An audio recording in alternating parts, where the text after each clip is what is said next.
This is the Living in Clarity podcast. My name is Brandon Fisher. This is Coach Ratner.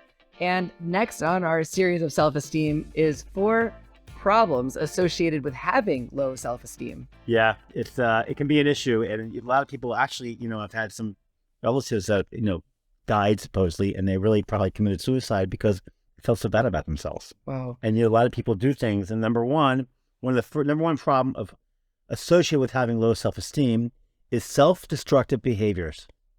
People do things. In fact, you always think why they, people, obviously, I'm not going to get into the whole opioid overdose thing, but when people are taking drugs, a lot of times because they want to feel better about themselves, they don't feel good. And so because they do that, they're more willing to take risks and things when you don't feel good about yourself. And you don't say, yeah, I want to kill myself. It's just that you are not willing to, your life is not as valuable to yourself. So you're willing to take more risks. Think about teenagers who are driving, 120 miles on the highway and crash into a tree. I mean, do you value your life when you're driving that fast? Or just drinking and driving and thinking you can do it. Yeah. Because the drinking gave you more self-esteem and confidence that you should not have in that situation. It's obviously very destructive. Yeah. What are some other ways that shows up in maybe a more mundane, more daily? It could be also risky hobbies, things that are written. Mm-hmm. People want to jump out of it. Right now, I have no interest in jumping out of an airplane. Right. I know some people like to do it. It seems like it's really fun. Is it? I learned some valuable lessons. Let's go ahead. I mean, there's so much to say about it. How many times did you do it? I did it one time. I was ready to get in again and do it again. Really? But I didn't because it cost a lot of money at that time. Right. And it still costs a lot of money. It's the freest feeling I've ever had. Yeah. But I was so scared for 2 weeks in advance. Oh, you were? I was petrified. And I realized that I keep telling myself a story. When the door opens, I'm going to be so scared. When the door opens, I'm going to not be able to do it. And that story is going to become my reality.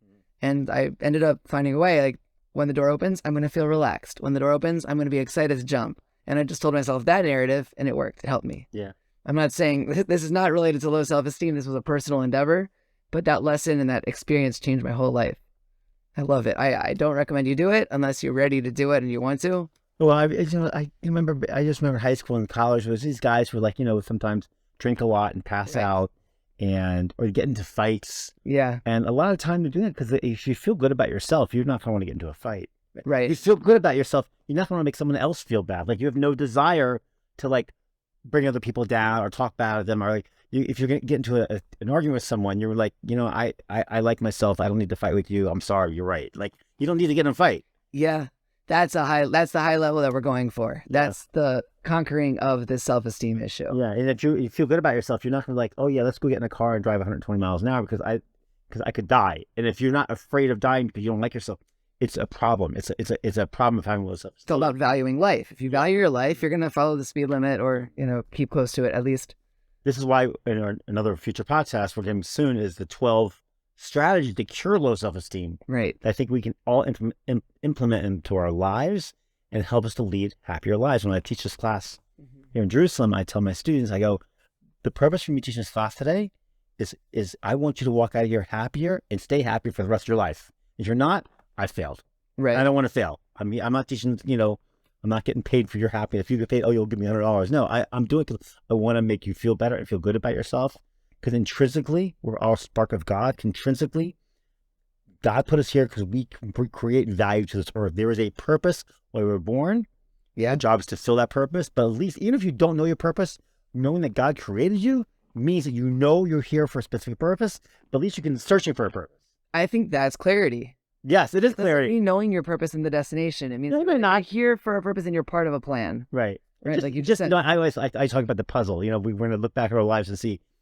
You want to see an intricate puzzle. Your life was different puzzle pieces that fit in different ways, and there's always that puzzle piece that was hard to fit in. You couldn't figure out where it went. Right. Right. But when you look back years after this puzzle piece fits in, you're like, oh, this is why God gave me this disease. This is why God gave me a car accident. This is why God gave me this disability.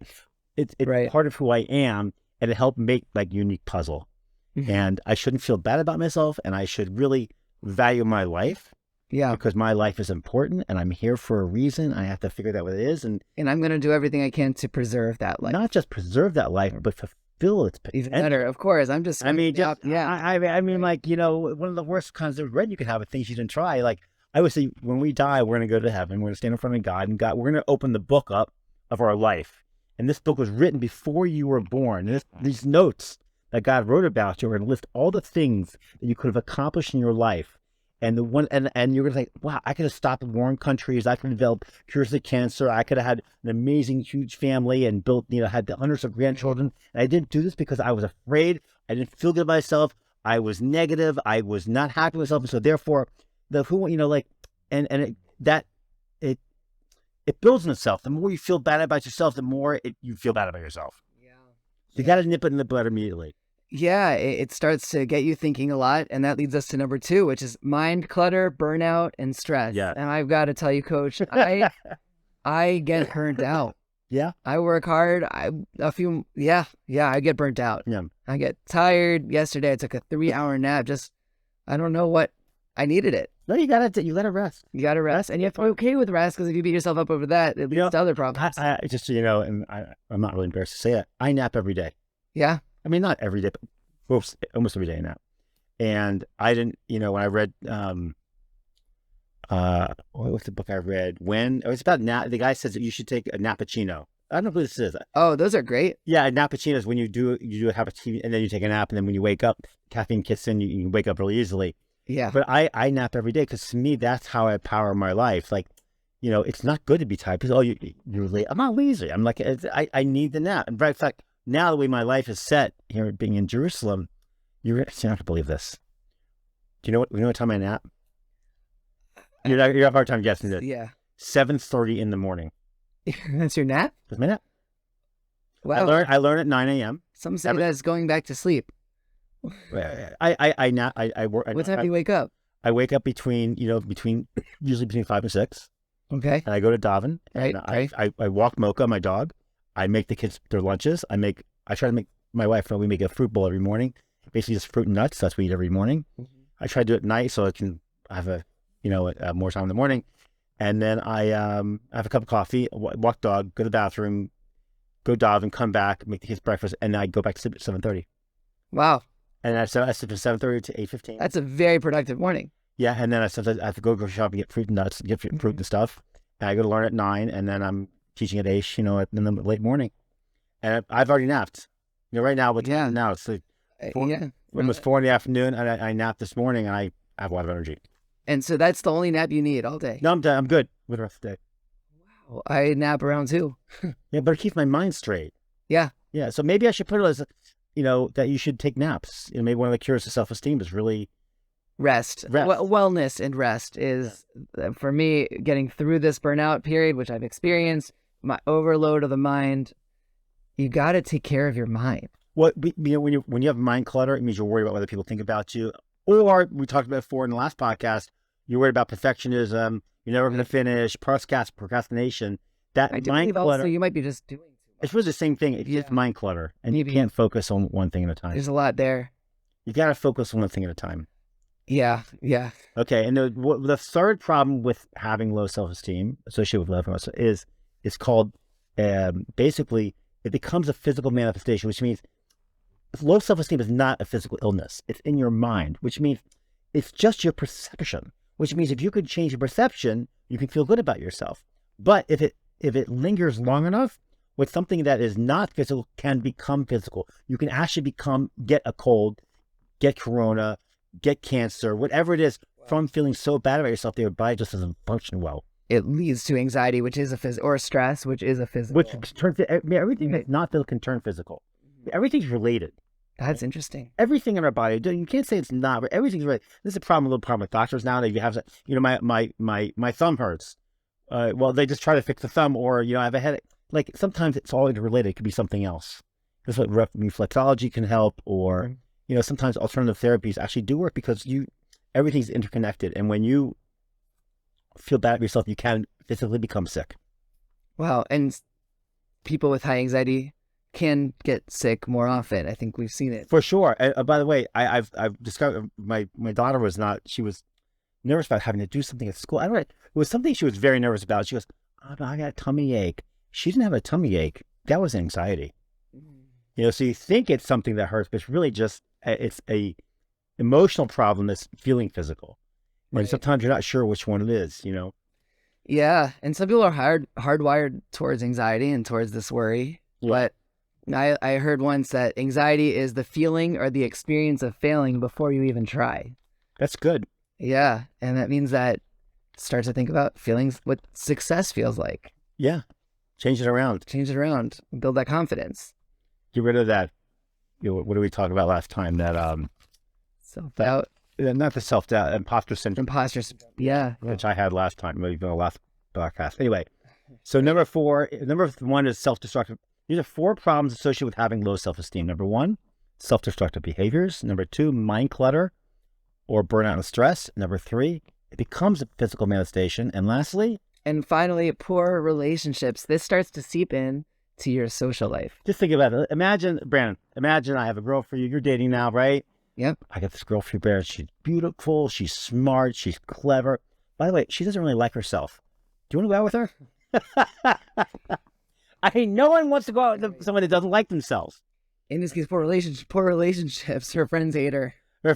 So I was, one of the things in my dating class, I talked about with you, if you don't love yourself, you're going to have a hard time loving somebody else. Right? Yeah. The first person you love is yourself. And you're not going to have, people that date that don't love themselves are just setting themselves up for failure. And why is it so hard to love yourself? Because they either came from dysfunction, or they didn't have good parents. Yeah. I'd say this, that, it all stems from the parents. You want your kids to have a great relationship, you have to show them one. Your kids have self-esteem, you have to give them the back. You have to have their back so they know that there's someone that always has their back. You got to give them the feeling of that they're great. Yeah. They need to know that they have a reason to have a high self-esteem. And it's not that they not have low self-esteem. Everyone's gonna have this issue. We all do. Right. Me, you, everybody. But just understanding where it's coming from, understanding how to solve it, how to cure it, which we're going to get into in the next podcast, understand the problems associated with it, understand ways that you cause other people to have low self-esteem, which people do all the time, which is not very good. Because no one's thinking. No one's thinking, I affect other people. Just like, we talk about like your face. You put a smile on your face, you don't own your face. Right. Like, how often do you see your face, that ugly face? Right? No, I'm just kidding. Your beautiful face. How often do you see your face? I guess when I am in the bathroom. 3 times, 4 or 5 times a day, right? And in fact, many bathrooms here in Jerusalem, there's no mirror, right? Yeah. Right? So you don't see it. Like in the morning and the evening, maybe 1 or 2 other times.